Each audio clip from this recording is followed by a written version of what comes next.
जय Hind. Welcome dear students, parents, teachers and dear friends.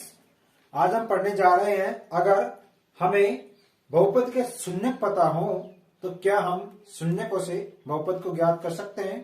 तो इसका जवाब है जी हाँ, हम शून्यकों से बहुपद को आसानी से निकाल सकते हैं।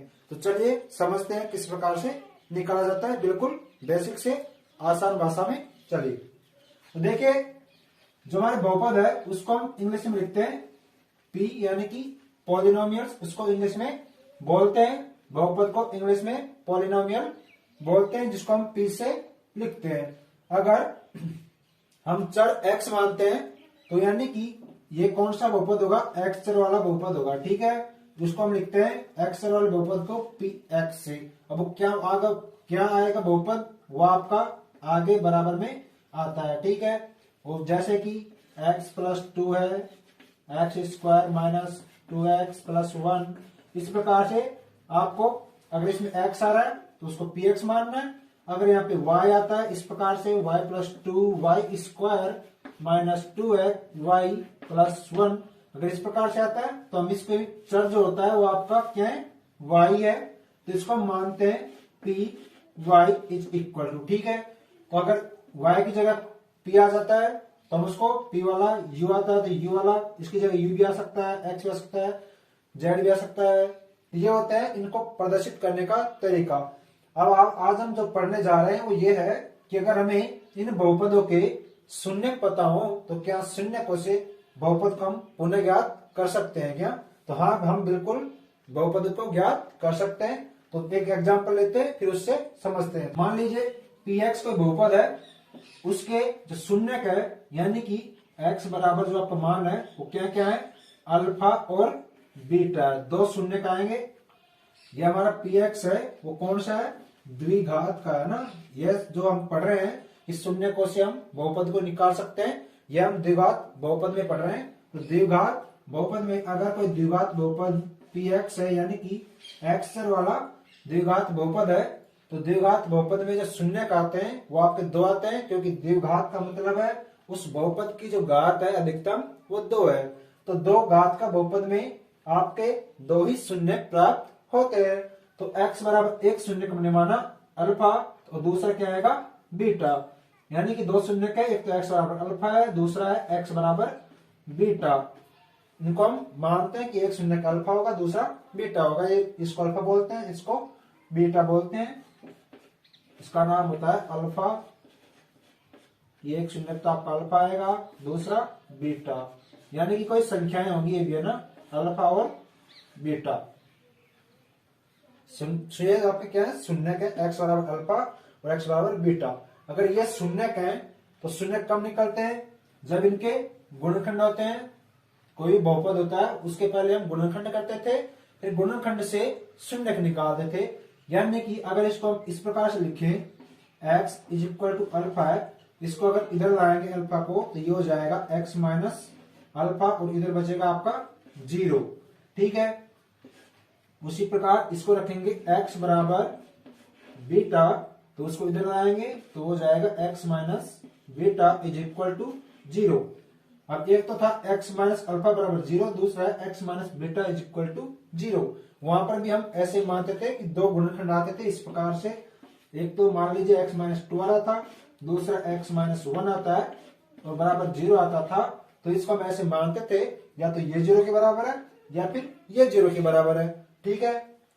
तो हम कैसे करते थे? इसको अलग मानते थे 0 के बराबर और इसको अलग मानते थे। तो यहाँ पर भी कुछ ऐसा ही है, इसको अलग मान रखा है 0 के बराबर, इसको भी अलग मान रखा है 0 के बराबर। यानी कि अगर इन दोनों को एक साथ गुणा में लिखे हम तो हमारा वो बहुपद निकल सकता है, क्योंकि ये किसी बहुपद के गुणनखंड है मान लीजिए।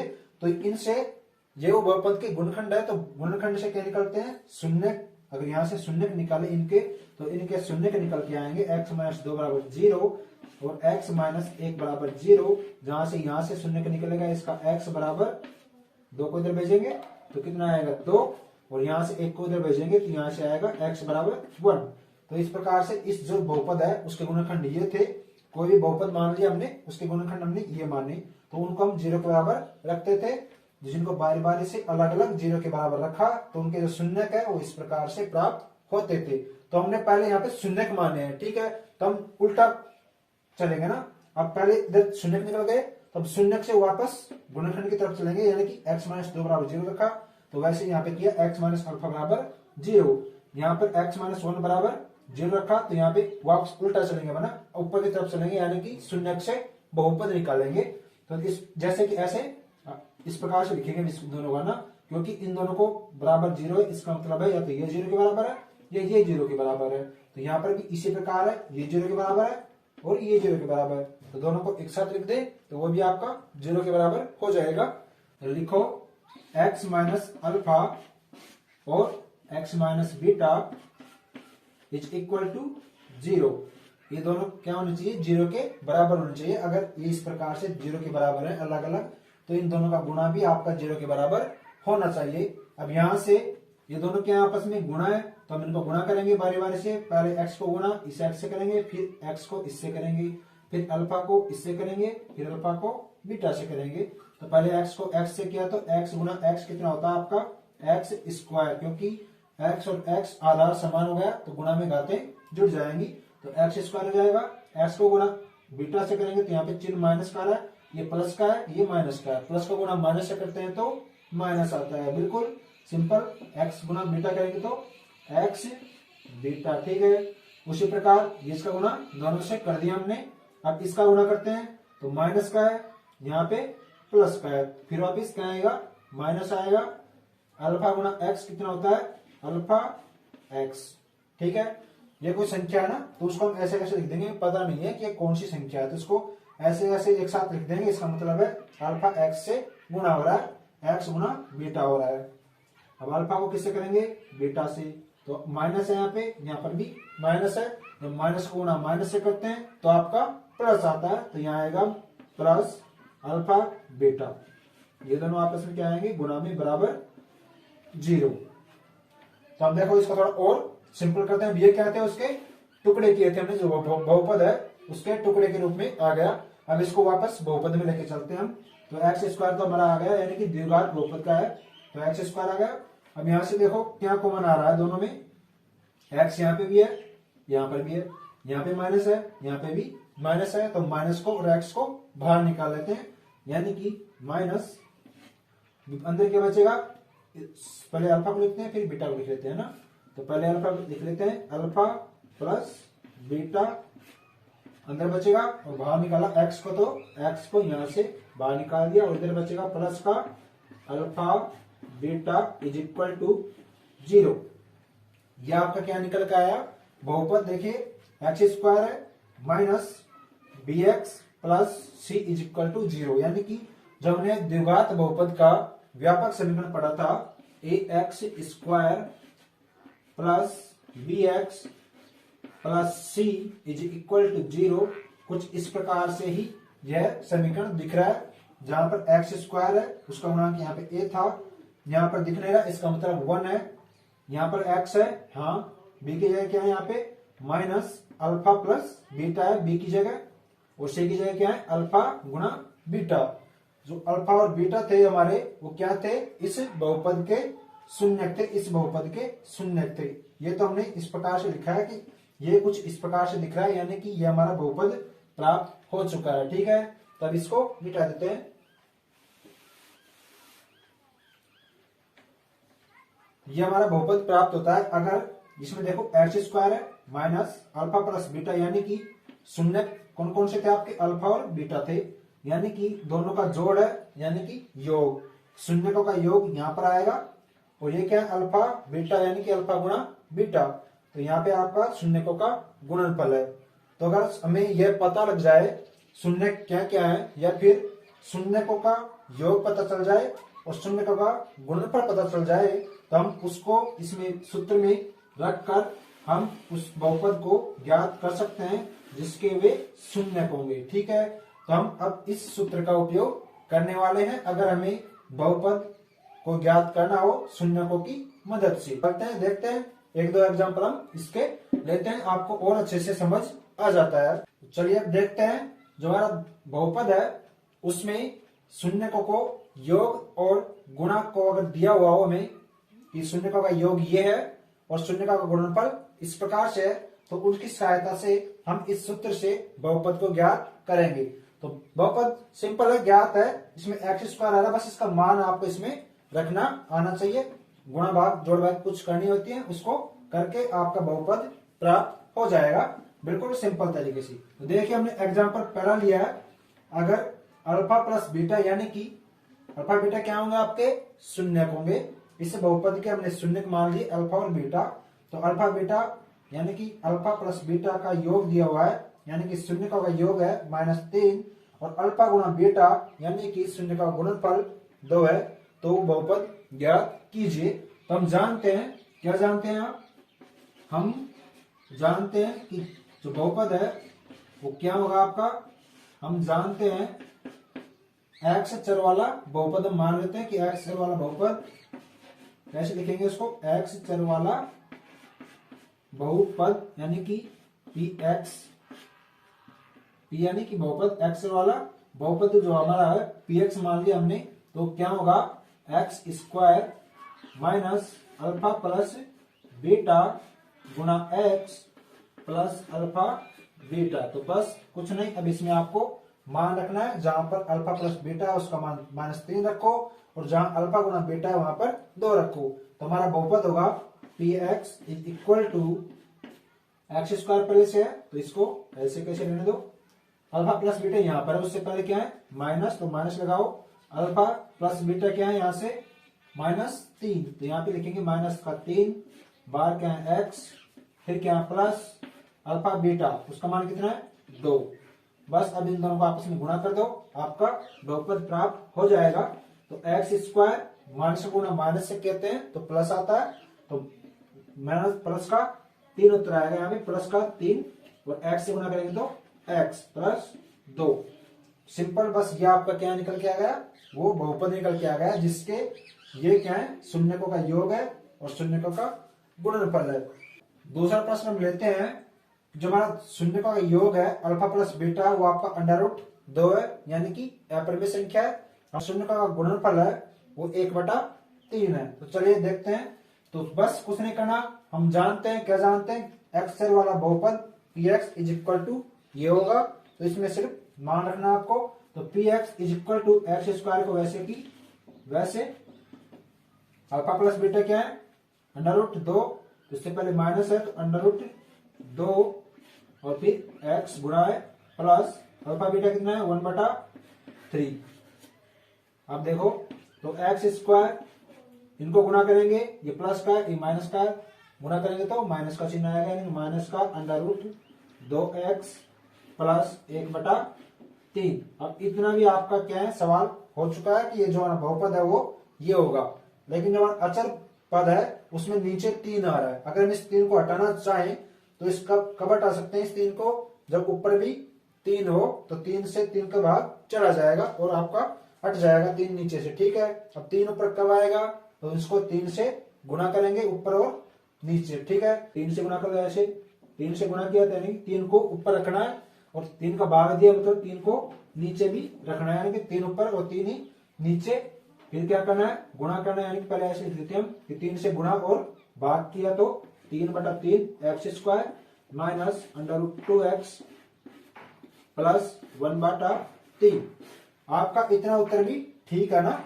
अगर आप और आगे लिखना चाहें तो इस प्रकार से, पहले 3 को हटाना चाहें नीचे से, वो अच्छा नहीं लगता ना, वैसे ठीक है यहाँ तक पर अच्छा नहीं लगता, इसलिए 3 को हटाने के लिए ऊपर नीचे 3 से गुणा करते हैं या फिर 3 का गुणा और भाग करते हैं। तो 3 को अब इसको तो यही रखेंगे क्योंकि यहाँ तो पहले से 3 बैठा हुआ था, हम उसको ही हटाने की कोशिश कर रहे थे, तो इसको अंदर भेजेंगे, अब इसको बाहर ही रहने देंगे। तो यहाँ पर इस 3 को अंदर लेंगे तो ये 3 बाहर रहेगा, तो 1/3 आपका बाहर रह जाएगा। और इसको हम ऐसे लिख सकते हैं, कोष्टक लगा के एक्स स्क्वायर से 3 गुणा करेंगे तो कितना आएगा 3x स्क्वायर, इससे करेंगे तो क्या हो जाएगा 3 गुणा √2। 3 आपका अंदर से गुणा नहीं होगा क्योंकि यह अंडर की संख्या नहीं है, अगर इस पे भी अंडर होता तो यह अंडर के अंदर वाली संख्या से गुणा होता। अगर यहाँ पे 3 क्या है बिना अंडर का है तो यह सिर्फ इसके बाहर बैठेगा गुणा के रूप में ना, सिंपल तरीके से। तो ये बैठेगा, माइनस से गुणा करेंगे तो माइनस ही आएगा, माइनस का 3 2 और x आपका जो कहते हो प्लस प्लस है। अब 3 को देखो इससे गुना करेंगे तो 3 ऊपर आएगा और 3 नीचे बैठा हुआ, तो 3 ऊपर आ गया और 3 नीचे आपका बैठा हुआ पहले से ही। अब 3 का भाग 3 में देंगे तो कितनी बार जाएगा, 1 बार जाएगा, तो नीचे से 3 हट चुका है आपका। तो यहां से इसको लिख सकते हैं हम is equal to 1/3 1/3 3x square minus 3 √2x plus 1, क्योंकि 3 का भाग 3 में देंगे, 3 एकम 3 तो 1 बार जाएगा। तो इस प्रकार से यह आपका किताब का उत्तर भी आ जाता है।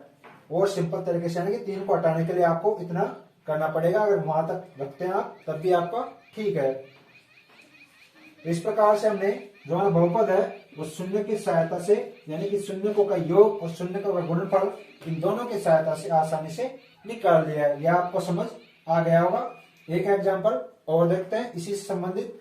तीसरा उदाहरण हमने लिया है alpha plus beta is equal to -1/4 यानी कि 1/4 और गुणा है शून्य का वो कितना आपका, वो भी आपका 1/4 है और आपका जो शून्य का योग है वो भी -1/4 है और गुणा 1/4 है। तो वो बहुपद ज्ञात कीजिए। हम मान लेते हैं या फिर जानते हैं कि जो हमारा एक्स वाला बहुपद इस प्रकार से होगा px is equal to x square minus alpha plus beta गुणा एक्स प्लस अल्फा बीटा। तो कुछ नहीं, सिर्फ उसमें मान रखना है और आपको अगर 4 नीचे आएगा सिंपल सी बात, 4 को हटाएंगे तो 4 से ऊपर नीचे गुणा आपको करना पड़ेगा। चलिए देखते हैं कैसे। तो px इज इक्वल टू हम लिखेंगे एक्स स्क्वायर माइनस पहले से है बिल्कुल अल्फा प्लस बीटा -1/4, तो यहां से -1/4 और x आपका बाहर है plus alpha beta is equal to कितना है 1/4 यानी कि जो शून्य का गुणनफल है 1/4 है। तो बस अब कुछ नहीं करना, इनको गुणा करना है। एक्स स्क्वायर माइनस से गुणा माइनस से करते हैं तो प्लस आता है, तो प्लस 1/4 एक्स से गुणा करेंगे तो ऊपर यहाँ पर एक्स ऐसे भी लिख सकते हो आप, या फिर एक्स को 1 से गुणा करके पूरा ऐसे भी लिख सकते हो x/4 ऐसे भी आप लिख सकते हैं। और अगर x ऐसे नहीं लिख सकते तो आप 1 भी लिख सकते हैं इसकी जगह, यानी कि 1/4 गुणा x यहाँ पे लिख सकते हैं। कैसे भी आप लिखें आपकी मर्जी, 1/4 गलत नहीं होगा वो ना। तो एक्स स्क्वायर प्लस 1/4 गुणा x प्लस 1/4 x गुणा 1 से x भी लिख सकते हैं ना। तब देखो वापस यहाँ पे जैसे हमने पिछले सवाल में 3 को हटाया था तो वहां पर 1 3 था, यहाँ पे 2 जगह 4 आ रहा है। इसका मतलब 4 को गुणा ऊपर नीचे करना है, यानी कि 4 का भाग भी देना है और गुणा भी करना है। तो 4 को हटाने के लिए, वरना आपका ये बहुपद आ चुका है। तो देखते हैं 4 को हटाते हैं, नीचे से 4 का गुणा करना पड़ेगा और भाग भी करना पड़ेगा, यानी कि 4 को ऊपर भी रखो नीचे भी रखो और फिर इसे ऊपर वाले को अंदर दे देंगे, तब आपका नीचे वाला हट जाएगा। 4 है ना गुणा होके, तो x square plus 1/4x plus 1/4। अब ऊपर वाला जो 4 है उसको हम अंदर लेंगे, क्योंकि इसी को गुणा करने पर ये नीचे वाला 4 हट जाएगा। 4 ऊपर आ जाएगा तो 4 का भाग 4 में 1 बार चला जाएगा और नीचे से 4 हट जाएगा, तो इसको हम यहीं रखेंगे। तो 1/4 बचेगा बाहर, क्योंकि कुछ नहीं है तो 1 तो लिख सकते हैं हम गुणा में, क्योंकि यहाँ पे गुणा 1 तो लिख सकते हैं। तो 4 अंदर देंगे तो 1 आपका बाहर हो जाएगा, तो 1/4 यहाँ पे बचेगा। तो एक्स स्क्वायर से गुणा करेंगे 4 को तो 4x स्क्वायर, ठीक है। इसके नीचे कोई 4 नहीं था, इसलिए ऐसे कैसे आएगा। तो यहाँ से गुणा करेंगे तो क्या हो जाएगा, ऊपर भी 4 आ जाएगा नीचे भी 4 आ जाएगा और x आपका ऐसे, और यहाँ से गुणा करेंगे तब भी 4 ऊपर और 4 नीचे। तब देखो यहाँ से 1/4 को बाहर रखेंगे, 4x स्क्वायर वैसे के वैसे बिल्कुल 4 में 4 का भाग देंगे तो 1 बार जाएगा, तो 1x यानी कि प्लस है तो प्लस लिखेंगे, प्लस आपका 1x, तो 1 लिखने की जरूरत नहीं है, 1 को गुणा x से करेंगे तो x ही आता है। तो x प्लस यहाँ पर 4 का भाग 4 में 1 बार तो 1 आ जाएगा। तो इस प्रकार से आपका जो बहुपद है वो आपका प्राप्त हो चुका है, जिसमें शून्यकों का योग -1/4 है और गुणनफल 1/4 है। इस बहुपद हो, कौन सा बहुपद है वो, ये वाला बहुपद है वो। तो इस प्रकार से हमने जो, अगर हमें शून्यकों का योग और शून्यकों का गुणनफल दिया हो तो हम इस प्रकार से उसको निकाल सकते हैं, उसका बहुपद क्या होने वाला है। अब हम देखते हैं एक एग्जाम्पल जिससे हम शून्य निकालेंगे, शून्यकों की सत्यता जांच करेंगे और फिर उससे शून्यकों का योग और शून्यकों का गुणनफल से वापस बहुपद को प्राप्त करेंगे। हमने एग्जाम्पल लिया है 6x² माइनस 3 माइनस 7x। तो सबसे पहले जो बहुपद है उसको थोड़ा व्यवस्थित कर लें। पहले x² है, फिर उसके बाद इससे कम घात वाला x आएगा, यानी कि x² है तो 2 से कम होगा, यानी कि 1 घात होगी। तो कहाँ है वो x? यहाँ पर है, इसको इसके बाद लाएंगे। तो पहले हम लिखेंगे जो बहुपद है, तो पहले हम मानते हैं कि x चर है, इसमें बिल्कुल दिख रहा है x चर है, तो इसको मान लेते हैं। ये हमारा बहुपद है, वो क्या अनुसार है, px is equal to 6x²। व्यवस्थित करेंगे तो पहले माइनस का 7x आएगा, उसके बाद -3 आएगा। ठीक है, ये हमारा बहुपद हो गया। अब क्या करेंगे, इसके शून्य निकालेंगे। शून्य निकालने के लिए क्या करना होता है, बहुपद का जो मान है उसको 0 करना होता है। तो बहुपद के मान को 0 करने पर माना, पहले हम मान लेते हैं कि जो x है वही आपका शून्यक है। तो माना x क्या है, आपका शून्यक है। अगर शून्यक है x तो इस बहुपद का जो मान है वो क्या होगा, 0, यानी कि px इज इक्वल टू 0। इस प्रकार से लिखेंगे px is equal to 0। px क्या है आपका, ये पूरा है 6x², तो इसको लिखो 6x² माइनस 7x प्लस नहीं -3 इज इक्वल टू 0। अब क्या करना है, जो मध्य पद है उसके गुणनखंड करेंगे। तो गुणनखंड किस प्रकार से होगा, इसको गुणा इससे करते हैं, यानी कि 6 दिन 12 36 18। अब 18 का गुणनखंड किया तो पहले छोटी से छोटी संख्या भाग देना आपको, तो 2 का भाग देंगे, 2 9 18, 9 बार जाएगा। अब यहाँ से देखो क्या 9 और 2 में जोड़ने या घटाने पर आपस में क्या सात आता है, बिल्कुल 9 में 2 जोड़ते हैं तो 11 हो जाता है, लेकिन हमें 7 चाहिए, तो 9 में से 2 को घटा देंगे तो आपको क्या मिलेगा, 7 मिलेगा। लेकिन किसका आना चाहिए, वो माइनस का आना चाहिए। तो हम जो बड़ी संख्या है उसको माइनस की ले लेंगे, 2 को हम प्लस में लेंगे और 9 है उसको माइनस में लेंगे। तो 2 -9 में से घटेगा, क्योंकि बड़ी संख्या माइनस की है, तो बचेगा आपका माइनस का 7। तो इसको लिखेंगे हम 6x²। पहले 2 आ रहा है तो पहले 2 को लिखेंगे, वो 2 को किस में लेना आपको, प्लस में, क्योंकि प्लस में लेंगे तब ये प्लस और 9 को माइनस में देंगे तो ये आपस में घट जाएंगे और आपस 7 बचेगा। इसको लिखेंगे प्लस का 2x माइनस का 9x -3 इज इक्वल टू 0। अब देखो, अब क्या करते हैं, जोड़े बनाते हैं 2 2 के, ये लो। अब पहले इसमें क्या क्या कॉमन आ रहा है उनको बाहर निकालेंगे। तो x तो है ही, उसके साथ 2 भी आ रहा है। देखो 2 का भाग 6 में जाता है कि नहीं जाता है, 2 का भाग 6 में 3 बार जाता है, 2 3 6। तो x यहाँ भी है, यहाँ पर भी है, तो इनको बाहर निकाल लेते हैं, यानी कि पूरा 2x आपका बाहर आएगा। 2x को बाहर निकाला, यानी कि 2x का भाग इसमें देंगे। 2 का x का भाग 6x² में देंगे तो कितनी बार जाएगा, 1x से तो 1x चला जाएगा। 2 का भाग 6 में 2 3 6, यानी कि 3x बचेगा, यानी कि 3 गुना x 3x plus plus 2x का भाग इस पूरे में देंगे तो 1 बार जाएगा, 2x से कम 2x, तो 1 यहाँ पे आ जाएगा। फिर क्या है, माइनस। अब देखो प्लस आ रहा है बीच में, यहाँ पे माइनस है, यहाँ पर भी माइनस, तो माइनस को बाहर देंगे तो अंदर आपका 3x + 1 बचना चाहिए। अगर यहाँ पे ये आता है तो अंदर उधर भी यही आना चाहिए, ये आपको कोशिश करनी है। तो किस प्रकार लाएंगे, 3 का भाग इसमें जाता है क्या, बिल्कुल जाता है, तो x तो कॉमन लेंगे नहीं, क्योंकि x इसमें है, इसमें नहीं है। अब 9 को डायरेक्ट कॉमन नहीं ले सकते, क्योंकि 9 बड़ा है, उसमें 9 का भाग नहीं जाएगा 3 में। तो 3 को लेंगे तो 3 का भाग 3 में जाएगा और 9 में भी जाएगा। और माइनस को भी बाहर लेंगे, क्योंकि अंदर क्या आना आपका प्लस आएगा, तो माइनस का 3 आएगा कॉमन, x नहीं है क्योंकि x यहाँ पर है, उसमें नहीं है। 3 का भाग देंगे, माइनस का माइनस में दिया तो प्लस हो जाएगा, 3 का भाग 9 में देंगे तो 3 3 9, x की जगह x माइनस, तो भाग माइनस में देंगे तो क्या होगा, प्लस हो जाएगा ना। 3 का भाग 3 में देंगे तो 1 हो जाएगा। तो इस प्रकार से हमारा जो अंदर आया है गुणनखंड वो हमारा समान होता है। तो हम इन दोनों में से एक लेंगे, तो इन दोनों को एक साथ रखते हैं और इनको एक साथ एक लेंगे इनमें से, तो आ जाएगा 2x - 3 और दूसरा आएगा आपका 3x + 1 इज इक्वल टू 0।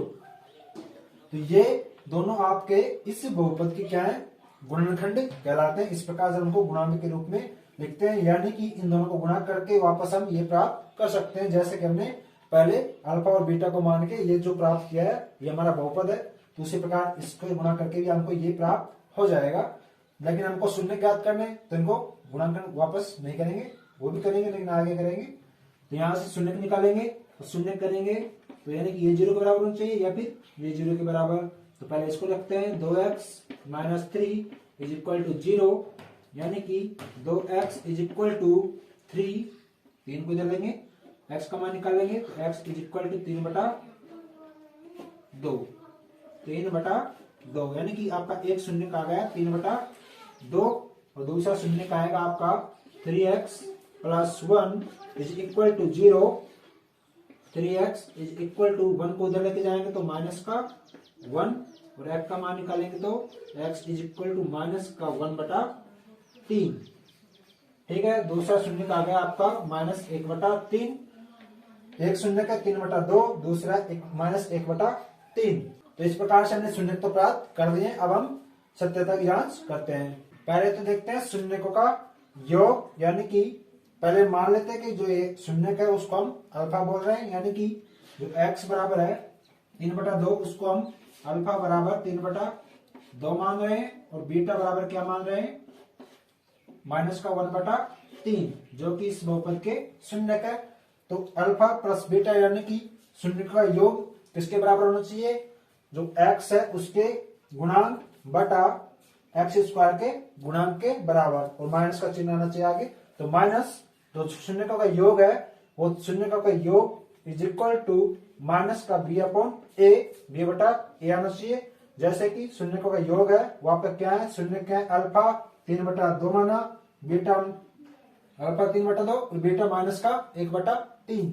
तो योग करेंगे तो प्लस करेंगे तो प्लस को माइनस से गुणा करेंगे, बीटा का मान क्या है आपका -1/3, तो माइनस को गुणा प्लस से करेंगे तो माइनस आता है आपका। तो 3/2 - 1/3 बराबर माइनस पहले से है सूत्र में, तो माइनस b का मान x का गुणांक यानी कि x, उससे गुणांक क्या हो रहा है -7, तो माइनस का 7 ऊपर और 1 यानी कि x² का गुणांक क्या है 6, तो 6 हमने नीचे रखा। अब क्या करना है, ये दोनों डायरेक्ट तो आपके घटेंगे नहीं, तो पहले क्या लेंगे, नीचे लघुत्तम आएगा। लघुत्तम में क्या होता है, अब देखो दोनों क्या है, असमान है, 2 भी अलग है और 3 भी अलग है, दोनों में कोई भी कॉमन नहीं है एक के अलावा। तो पहले हम डायरेक्ट इनको गुणा कर देते हैं, वही इसका क्या होता है, लघुत्तम होता है। जैसे 2 3 है, इन दोनों में कोई भी कॉमन नहीं है, 2 का भाग 3 में नहीं जाता और 3 का भाग 2 में नहीं जाता, तो हम दोनों को गुणा कर देते हैं, यानी कि 6, तो 6 में 2 का भाग जाता है और 3 का भी भाग जाता है। ठीक है, तो ये इसका लघुत्तम हो गया 6, तो 6 लघुत्तम हो गया, 2 का भाग 6 में देते हैं, पहले 3 बार जाएगा, 3 का गुणा 3 से किया तो 9, माइनस है तो माइनस, 3 का भाग 6 में देंगे, 3 दूनी 6, 2 को गुणा 1 से किया तो 2, दोनों को घटाया तो कितना आएगा 7 और नीचे 6, और उधर भी कितना आएगा आपका माइनस गुणा माइनस से किया तो +7/6, तो दोनों आपस में बराबर आ रहे हैं।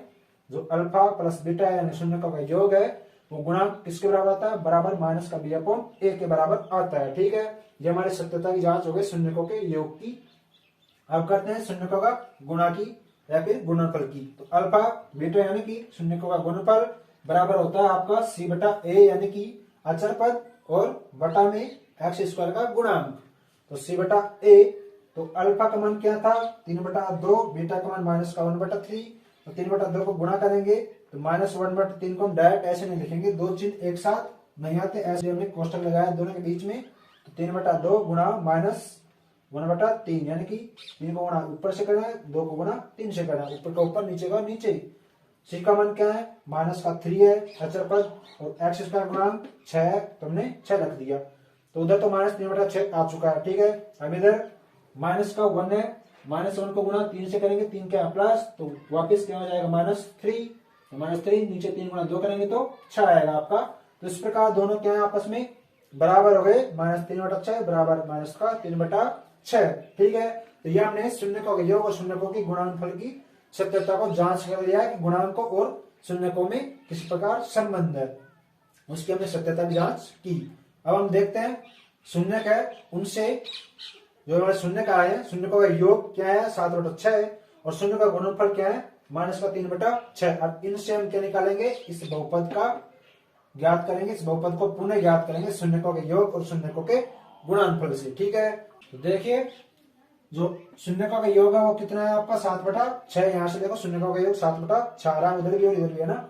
और शून्य का गुणनफल कितना है माइनस का 3/6। इसको हम काट भी सकते हैं, 3 एकम 3 और 3 दूनी 6, यानी कि माइनस का 1/2 भी हम इसको लिख सकते हैं, लेकिन सुविधा रहेगी हमारे इसलिए क्योंकि 6 दोनों बराबर है तो हम 6 से गुणा कर लेंगे। तो हमें जानते हैं कि एक्स वाला बहुपद क्या होता है आपका px इज इक्वल टू, ये आपका बहुपद होगा तो उसमें बस इसका मान रख दो, सिंपल सवाल हो जाएगा आपका। तो x² minus alpha plus beta क्या है 7/6। तो डायरेक्ट लिख दें या फिर कॉस्ट लगाए, चलो तो कॉस्ट लगाते हैं 7/6 माइनस का 7/6 x प्लस अल्फा बीटा क्या है माइनस का 3/6। तो प्लस तो सवाल इस सूत्र में है और माइनस का 3/6 आपका गुणा आ रहा है दो शून्यकों का गुणनफल। तो इसको आप देखिए सरल करेंगे तो क्या होगा x² माइनस गुणा प्लस से करेंगे तो माइनस आ जाएगा वापिस 7/6 और ये आपका x प्लस गुणा माइनस करेंगे तो वापस माइनस 3/6। अब 6 को हटाएंगे नीचे से तो 6 का गुणा और भाग करना पड़ेगा। तो अब 6 को गुणा करते हैं और भाग करते हैं, 6 ऊपर लिखेंगे और 6 ही नीचे लिखेंगे। ये आपका बहुपद है, अब इसको और अधिक करेंगे तो हमको 6 से गुणा करना पड़ेगा और 6 से भाग करना पड़ेगा। तो 6 से गुणा किया और भाग किया, ठीक है।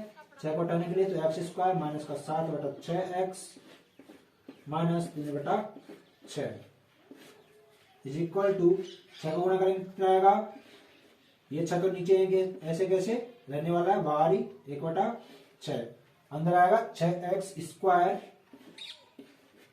और 6 को गुणा इससे करेंगे तो कितना आएगा, ऐसे ले लेते हैं हम ना सुविधा के लिए 7 गुणा 6/6 ताकि आसानी रहे। 6 एकम 6, 7 6 42 और 6 भाग देंगे, कोई भी सभी आप लिख सकते हैं, 42 भी लिख सकते हैं और इस प्रकार से भी लिख सकते हैं। x माइनस 6 को गुणा 3 से करेंगे तो 3 गुणा 6 3 गुणा 6/6, ठीक है। अब कुछ नहीं करना, 6 से 6 को काटना, 6 एकम 6 6 एकम 6। ये आपका बहुपद निकल के आता है 6x² और 1/4 का गुणांक के बाहर है ना, ये हमारी वास्तविक संख्या निकल के आती है। इसमें जो एक्स्ट्रा मान होता है जिसके में 6 को गुणा किया और भाग किया तो ये हमारा एक्स्ट्रा किया हमने, तो इसको बाहर लिखना पड़ता है कि माइनस का 1/6। तो 1/6 बाहर रहेगा, जो आपका बहुपद है मैन वो आपका अंदर रहेगा 6x² माइनस 6 से 6 कट जाएगा, क्या बचेगा माइनस का 7x और वहां से 6 से 6 कटेगा तो माइनस का 3। तो वो आपका बहुपद प्राप्त हो चुका है, जैसे वो था देखो ये रहा 6x² माइनस का 7x और माइनस 3, तो ये आपका बहुपद प्राप्त हो चुका है, ठीक है। तो इस प्रकार से आज हमने शून्यकों का योग और शून्यकों के गुणनफल से किस प्रकार बहुपद को ज्ञात किया जा सकता है इसकी हमने चर्चा की और आपको समझ भी आया होगा। मुझे ऐसी आशा है वीडियो पसंद आए तो इसे लाइक करें, चैनल को सब्सक्राइब करें और दोस्तों के साथ शेयर अवश्य करें। आपको इसी प्रकार आगे नॉलेजेबल वीडियो मिलती रहेगी। धन्यवाद, जय हिंद।